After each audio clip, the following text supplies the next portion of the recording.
એવી છે.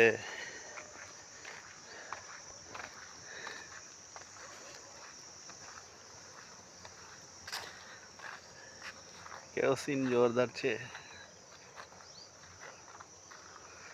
જોઈ લો અમારી ભાઈવાડી, અમારી ખેતીવાડી. આ એન્ટ્રી આવવાનો રસ્તો છે.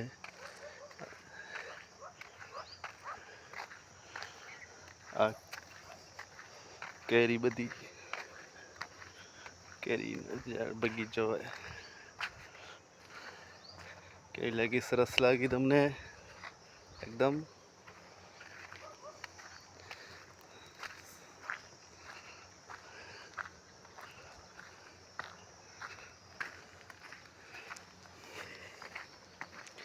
આ છે કેરીના કેરેટ. હમણાં સિઝન ચાલી ગઈ, કેરેટ એમ જ પડ્યા છે.